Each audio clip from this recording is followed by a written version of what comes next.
On parle donc télévision avec Mathieu Noël. Mathieu, bonjour. Bonjour Marc-Olivier. Qu'est-ce qu'on regarde donc ce soir? Alors, désolé de vous le dire aussi abruptement, mais au risque de paraître imbu de ma personne, je vous répondrai que ce soir, je ne pourrai pas regarder la télévision puisque je serai en train de la faire. Oui, vous savez, depuis un an, je regarde des programmes souvent consternants. À un moment, je me suis dit, Mathieu, est-ce que cette posture est tenable? Est-ce que tu peux te contenter de te moquer des programmes télé sans rien faire, les laisser s'enfoncer dans leur médiocrité comme ça? Eh bien, figurez-vous qu'une petite voix, peut-être le courage, peut-être le sens du devoir, peut-être les deux, m'a murmuré, vas-y Mathieu, va relever le niveau indigent de la télévision française. Eh bien, téléspectateurs, vos prières ont été exaucées. Me voici. Merci de faire quelque chose tout en nuance. N'importe quoi, donc on va en parler peut-être tout à l'heure. Non, je rigole, ce soir on regarde France 2. Vous pouvez me regarder sur France 5 si ça vous amuse. Comment il glisse sa pub quand même, dramatique. Non, mais c'est normal, il l'aurait pas fait, on l'aurait fait nous. Oui, mais c'est je devrais peut-être pas pour une première. Oui, peut-être. Bon, on en parle tout à l'heure, qu'est-ce qu'on zappe? Donc à part vous sur France 5 ce soir. Donc ce soir, on zappe d'abord TF1 et les experts Miami, tout simplement parce que l'un des épisodes s'intitule Mort à crédit et qu'on n'appelle pas un épisode de série télé comme un chef-d'œuvre de Céline. Non, pas toi Céline, l'autre. Dis-moi, Céline. Non, laissez tomber, bande d'incultes.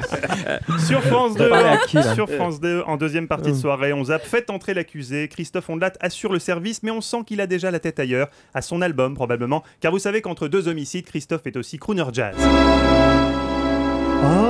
le beau crime, sans empreinte, sans témoin, sans problème. Bien, ce My Sweet Serial Killer, l'album Jay-Z signé Christopher Ondelat, bientôt dans les bacs. Très bien. Sur M6, le film Prof, l'histoire, je cite, d'un jeune prof idéaliste aux méthodes d'enseignement peu conventionnelles. Je te ferai passer l'oral sur ma fleur de mal. Bien révisé, oui bien révisé. Révise tes mathématiques en mesurant ma... Oui, peu conventionnel, c'est le mot.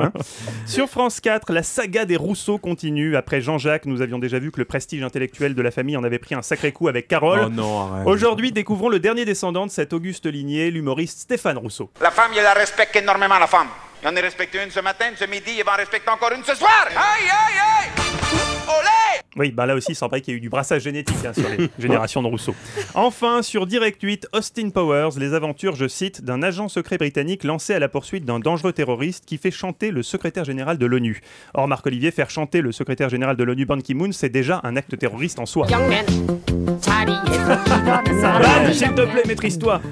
Bon, on regarde donc France 2 ce soir, c'est ça Mathieu? Oui, un très joli film baptisé Little Miss Sunshine. Ah ouais, j'ai adoré, ouais. Voilà, je vous lis le pitch. Une petite folle, un cocaïnomane, un vieil homosexuel, un papy Salas et une vedette de la télé s'embarquent dans une incroyable virée en minivan. Visiblement, la bande de Riquier est déjà repartie en vacances. Ah bah tiens, ils écoutent aussi Ban Ki-moon. Voilà, n'importe quoi.